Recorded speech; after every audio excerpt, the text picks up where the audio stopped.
Troll bercerita tentang sosok monster yang selama ini dianggap sebagai mitos atau dongeng belaka. Namun ternyata keberadaannya benar-benar nyata yang langsung menghebohkan seluruh dunia karena dianggap mengancam umat manusia. Seperti apakah keseruan film ini? Ayo kita pantun absurd dulu.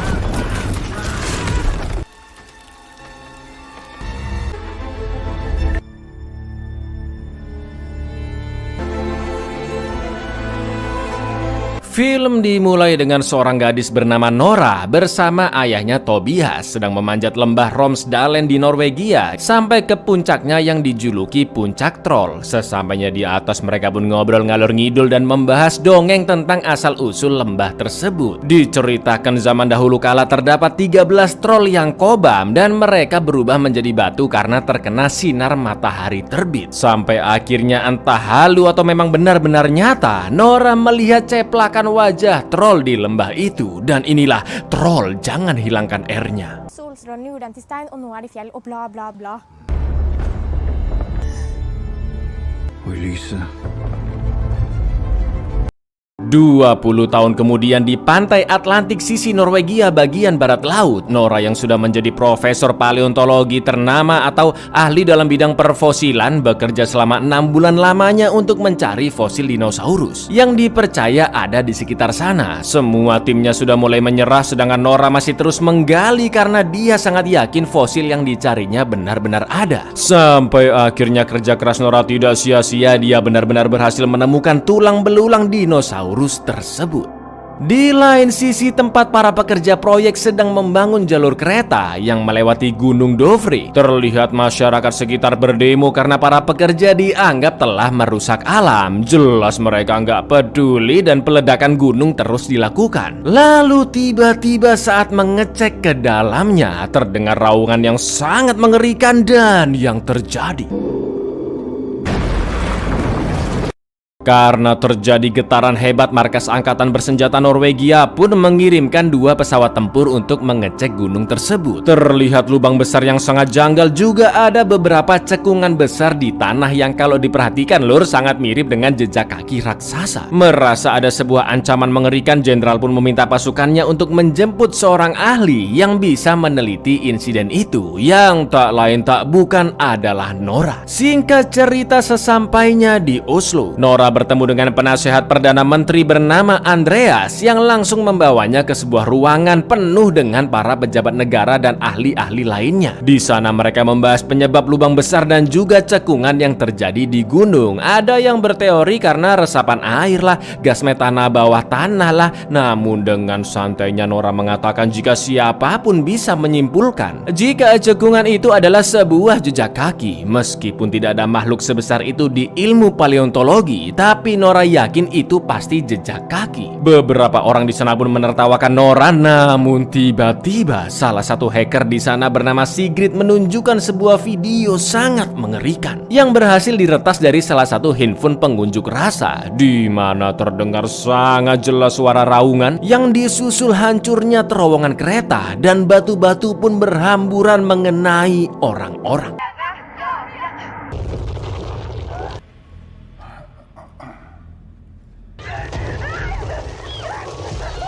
Semua orang di ruangan itu pun bingung apa yang sebenarnya terjadi, kecuali Nora. Lalu Nora meminta video diputar kembali dan saat di stop terlihat sosok raksasa yang menyerang. Entah makhluk apa itu sebenarnya. Sekilas dari bentuknya menurut Nora, makhluk itu memiliki tinggi sekitar 40-50 meter. Padahal primata terbesar yang diketahuinya aja mentok 4 meter.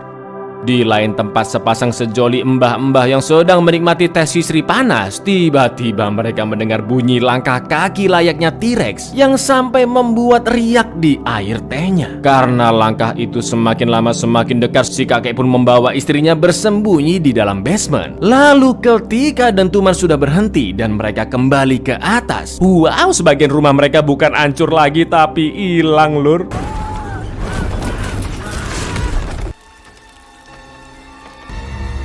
Karena dilaporkan terdapat pergerakan aneh di daerah mbah-mbah tadi, Nora pun diperintahkan menjadi penasehat ilmiah dan akan mengecek ke TKP bersama Andreas menggunakan helikopter. Mereka pun akhirnya sampai di rumah mbah-mbah dan disambut oleh Kapten Christopher Holmes sebagai komando operasi khusus. Setelah diselidiki, Chris mengatakan jika ada sesuatu yang berjalan sejauh 20 km ke arah pegunungan di selatan. Kedua mbah-mbah tadi pun ditanyai kesaksiannya dan sang suami mengatakan jika situasi mendadak gelap, seakan-akan rumah mereka tertutupi bayangan gunung yang sedang bergerak. Sang istri juga sangat yakin mendengar suara raungan yang membuatnya menjadi sedih. En naturkraft bara storma nedover dalen her.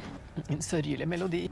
Det gjorde meg fryktelig trist. Setelah itu Nora mengecek cekungan yang diduga jejak telapak kaki menggunakan sinar ultraviolet, tapi tidak ditemukan jejak-jejak biologis. Lalu Nora, Andreas, dan Chris pun mencoba mendatangi daerah pegunungan 20 km ke selatan karena jejak terakhir berhenti di sana. Dengan teknologi pemindai termal, Chris tidak menemukan tanda-tanda kehidupan dan Nora pun berkesimpulan bisa jadi makhluk itu berkamuflase. Karena dengan sosok raksasanya tidak mungkin dong dia hilang begitu saja. Lalu Nora pun minta diantarkan menuju suatu gubuk kumuh yang ternyata ayahnya Tobias tinggal sendirian di sana. Usut punya usut, ayahnya adalah profesor dialek asli dan folklore yang menurut Wikipedia folklore itu meliputi cerita rakyat, legenda, dongeng, sejarah, dan lain-lain. Di dalam gubuknya terpasang banyak gambar-gambar makhluk troll dan juga beberapa artikel seperti berhentinya pembangunan jalur kereta saat Perang Dunia Kedua, yang mana karena Nazi melihat sesuatu di gunung. Setelah diperlihatkan video kejadian aneh hari itu, Tobias pun semakin yakin jika makhluk itu adalah troll, di mana menurutnya 1000 tahun lalu mereka berkeliaran di Norwegia. Jelas Nora pun meminta ayahnya untuk berpikir logis dan tidak mengaitkan dengan fantasi dongeng ataupun sejenisnya. Karena jika troll memang hidup 1000 tahun yang lalu, tentunya mereka sudah menemukan fosil-fosil troll. Tobias mengatakan jika cerita rakyat, mitos ataupun karya seni tentang troll dibuat untuk menutupi kebenaran sosoknya, maka dari itu kali ini Tobias akan membuktikan jika apa yang ditelitinya memang benar-benar nyata. Hva om jeg fortalte dere at for 1000 år siden alle sagn, alle kunstmalerier dekk over sannheten? Ut på eventyr. Pass huet. Mereka pun akhirnya kembali ke titik jejak terakhir terlihat. Sampai akhirnya Tobias melihat bebatuan di bawah dan minta helikopter segera turun di sana. Di bebatuan itu Tobias pun mengeceknya dengan cara menginjak-injak, menciumi dan memakan rumput-rumputannya. Sedangkan Nora mengatakan ke Andreas dan Chris jika ayahnya memang agak eksentrik, bahkan sampai membuatnya kehilangan pekerjaan dan sempat masuk klinik psikiatri karena dianggap gendeng, ya kan. Nora pun meminta ayahnya untuk berhenti berfantasi, namun menurut Tobias troll bukanlah sebuah fantasi karena mereka terbuat dari tanah dan batu yang sulit untuk dilacak. Lalu ketika cuaca di sana mulai mendung, tiba-tiba Pappa? Aduh.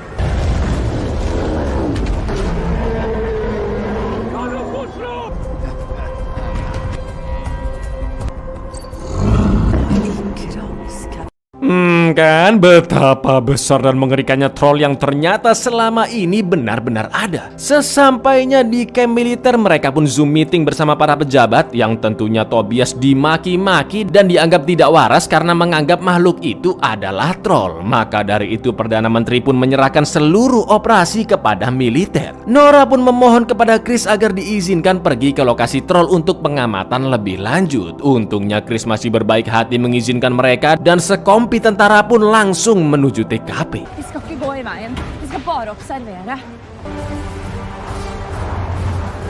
Tank dan kendaraan bersenjata lainnya menyebar ke posisi masing-masing dan para tentara juga sudah dibekali bazooka. Sambil menunggu kemunculannya, Tobias pun mengajak ngobrol putri semata wayangnya karena beberapa tahun terakhir mereka sempat slack setelah Tobias keluar dari penjara. Nora pun teringat petualangan mereka dahulu dan juga kematian ibunya saat dia berumur 10 tahun. Alhamdulillahnya mereka pun kembali rujuk dan tak lama kemudian troll muncul berjalan mendekat ke arah pasukan. Saat itu juga jenderal pun memerintahkan pasukannya untuk menyerang. Bazooka ditembakkan tapi tentunya tidak berpengaruh karena troll terbuat dari batu dan tanah. Troll yang sangat marah pun berusaha mengejar dan Chris meminta pasukan tank menembakinya. Namun itu juga sia-sia, mampus.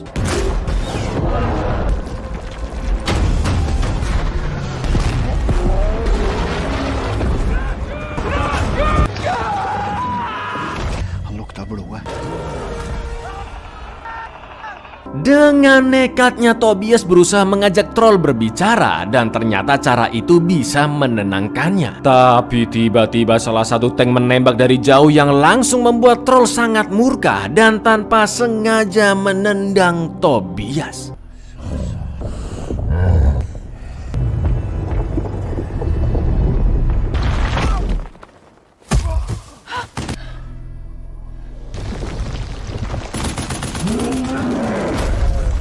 Untungnya troll pun pergi dari sana dan Tobias yang sudah sekarat hanya tersenyum karena dia bisa bertatapan langsung dengan troll. Sebelum meninggal, Tobias sempat mengatakan ke putrinya yaitu istana kerajaan. Nora yang masih galau pun kepikiran kata-kata ayahnya yaitu istana kerajaan sampai-sampai dia ketiduran di ruangan. Lalu keesokan paginya Chris pun mengabarkan bahwa troll terlacak berhenti di sebuah lembah dan serangan udara akan segera diluncurkan. Meskipun dongeng mengatakan jika troll tidak tahan matahari, tapi ternyata itu salah karena jelas-jelas mereka melihat troll terbangun di siang hari. Setelah mengecek-ngecek buku catatan ayahnya, Nora menemukan sebuah foto gereja dengan batu besar di depannya. Melihat itu, Nora pun langsung melapor ke para pejabat bahwa kemungkinan troll tidak bisa mendengar suara lonceng karena mitos kuno mengatakan bahwa troll pernah melempar batu ke arah gereja. Loh ya, langsung diketawain salah satu pejabat karena omongan Nora semakin tidak masuk akal. Namun Kapten Chris membantunya karena terbukti troll kebal dengan senjata-senjata modern sekalipun. Dan setelah dipikir-pikir, Perdana Menteri akhirnya setuju melakukan cara yang tidak biasa. Tak lama kemudian Sigrid melacak troll yang terus berjalan ke tenggara, di mana sebentar lagi dia akan sampai ke sebuah tempat wisata di daerah Lillehammer. Sementara itu para warga yang sedang asik healing di sana mendadak panik karena terjadi getaran hebat yang mana artinya troll sudah sampai di tempat itu.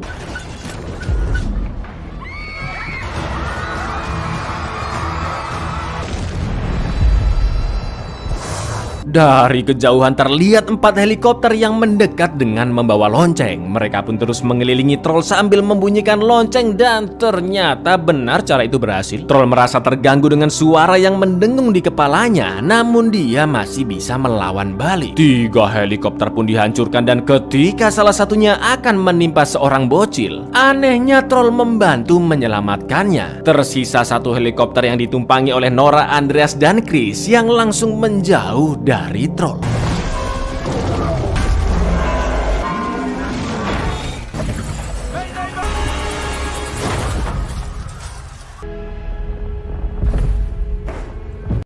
Berita keberadaan makhluk raksasa mengerikan pun tersebar ke seluruh dunia dan masyarakat mulai ketar-ketir karena troll terus berjalan menuju ke ibu kota Norwegia yaitu Oslo. Setelah itu Nora pun melapor ke Bu Menteri jika suara lonceng berdampak kepada troll. Namun karena ancaman semakin dekat, Perdana Menteri pun akan mengerahkan seluruh kekuatan tempur untuk melawannya. Meskipun Nora menjelaskan bahwa mereka harus mencari tahu apa yang diinginkan troll dan kenapa dia terus berjalan, tapi keputusan Bu Menteri sudah bulat untuk tetap menyerang secara langsung. Nora pun akhirnya diberhentikan dari misi tersebut dan Chris meminta maaf karena dia tidak bisa membantunya. Sementara itu, Andreas juga resign dari pekerjaannya karena sebagai penasehat dia sudah tidak dihargai lagi dan sekarang Andreas akan membantu Nora. Setelah melakukan meeting pejabat, Perdana Menteri pun mengumumkan ke seluruh rakyatnya bahwa warga Oslo akan dievakuasi karena makhluk raksasa yang tidak diketahui jenisnya semakin mendekat. Untuk itu, pemerintah, angkatan bersenjata, dan ilmuwan terbaik telah dikerahkan untuk mengatasi situasi tersebut. Dengan tegas, Bu Menteri menyatakan keadaan darurat dan meminta masyarakat Norwegia untuk saling melindungi. Over fremste forskere, troll over situasjonen. Skapning seg fra dypet. Ber dere nå fra dypet av mitt hjerte Jeg erklærer herved unntakstilstand. Di lain sisi, Andreas dan Nora masih terjebak macet di jalanan. Nora pun terus membaca buku ayahnya yang di salah satu halaman tertulis Sinding. Nora pun teringat jika ayahnya sering mengatakan kata itu, namun dia tidak tahu apa artinya. Andreas pun mengatakan jangan-jangan yang dimaksud Sinding adalah Rikard Sinding, seorang pejabat senior di istana kerajaan. Klop ya kan sama ucapan Tobias sebelum wafat, yaitu istana kerajaan. Gak pakai lama Nora pun meminta Andreas untuk putar balik menuju istana kerajaan di Oslo saat itu juga. Sesampainya di sana, para penjaga pun langsung menodongkan senjata karena mereka berdua memaksa masuk. Untungnya Pak Sinding datang ke gerbang dan ketika dia melihat Nora, tanpa banyak tanya mereka pun langsung dipersilahkan masuk. Usut punya usut, Rikard Sinding mengenal baik Tobias sejak dulu, tapi dia terpaksa harus dipenjarakan karena hampir menguak fakta sebuah tempat. Hah? Tempat apa itu? Nora dan Andreas pun dibawa ke tempat tersembunyi di dalam garasi, di mana hanya segelintir orang yang mengetahui tempat itu. Ternyata istana kerajaan Norwegia dibangun di atas kerajaan lain, yaitu kerajaan troll.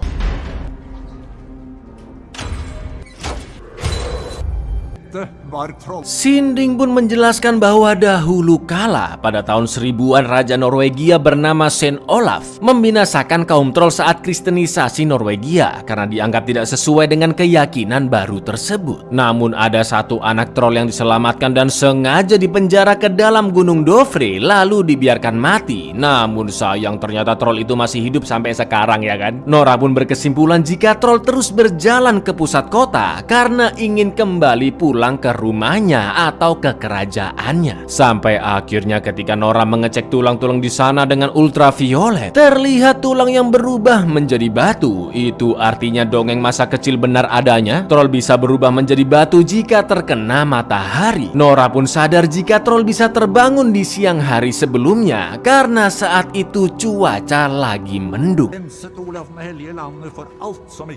Prøver å finne veien tilbake til slottet sitt. Han vil hjem. Ham inn i dypet av Dovrefjell og stenge ham inne.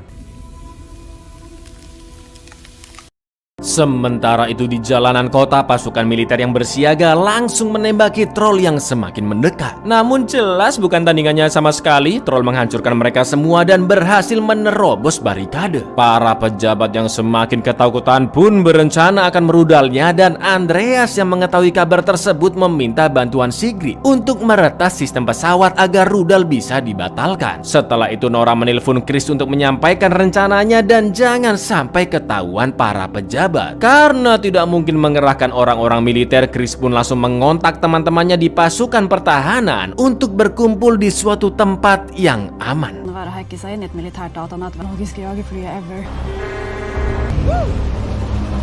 Assalamualaikum. Waalaikumsalam brorsan. Vi har en inkommende fiende så elända om 10 minuter. Ikke her! Ikke på våre vagn! Di lain sisi, Nora dan Andreas pinjam mobil milik Ratu Norwegia dengan membawa bongkahan besar yang sebentar lagi kalian akan tahu lur. Mereka berdua sangat deg-degan karena jika peretasan Sigrid tidak berhasil, itu artinya mereka akan tewas terkena rudal. Berkali-kali Sigrid terus berusaha menjebol sistem dan tepat ketika rudal akan ditembakkan, Sigrid berhasil meretas sistemnya. Systemfeil! Skjer ingenting? Hvorfor skjer ingenting? Tak lama kemudian sang monster troll pun datang dan dengan nekat Nora melajukan mobil ke arahnya untuk memancing troll. Karena ternyata yang dibawanya adalah tengkorak keluarganya dan tentu melihat itu troll pun sangat-sangat murka. Tapi tiba-tiba halah, talinya putus dan tengkoraknya jatuh dong. Troll pun mengambil tengkorak keluarganya dan bergumam menunjukkan rasa sedihnya. Lalu ketika dia ngaca di jendela gedung tanpa sengaja kaca dipecah sampai-sampai tengkorak pun terjatuh hingga hancur. Melihat itu troll langsung meraung sangat keras lalu menatap mobil Nora dengan penuh dendam. Dan yang terjadi,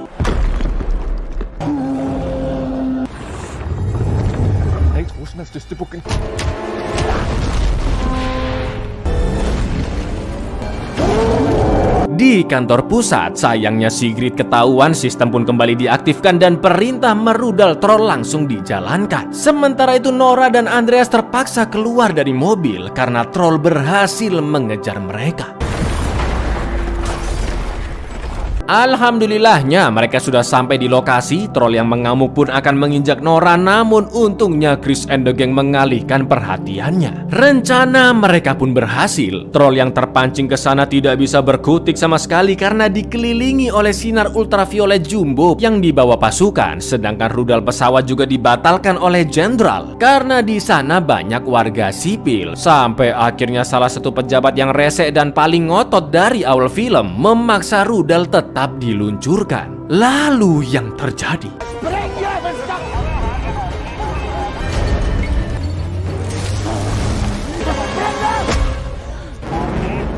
mamam pukul aja Grid, bagus. Chris dan yang lainnya pun bersorak-sorai karena troll yang kepanasan benar-benar tidak bisa bergerak. Tapi tiba-tiba mendengar raungannya yang kesakitan, Nora langsung mencopot semua power ultraviolet seperti ayahnya. Kali ini Nora mengajak ngobrol troll dan memintanya segera kembali ke gunung. Karena sebenarnya troll tidak pernah menyerang umat manusia dan justru manusialah yang menjadi ancaman baginya, ya kan? Troll yang tahu telah diselamatkan Nora pun hanya terdiam seolah-olah mengerti kebaikan hatinya. Namun naasnya fajar telah tiba, matahari pun mulai terbit yang akhirnya menyinari troll hingga dia berubah menjadi batu.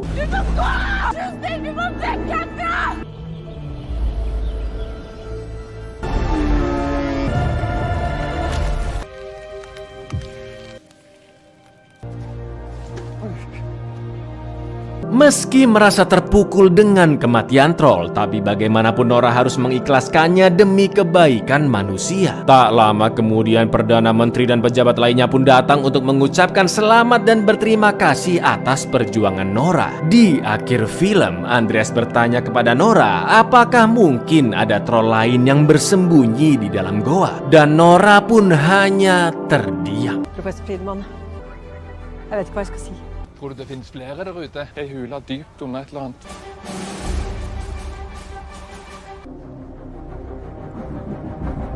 Belum selesai lur, masih ada sedikit lanjutannya di mid credit scene yang bisa jadi itu adalah easter egg bahwa film ini ada sequelnya. Ingat kan ada lubang besar tempat keluarnya troll tadi lur? Ternyata di dalam Gunung Dovre tersebut masih ada troll lain yang suara raungannya terdengar lebih mengerikan.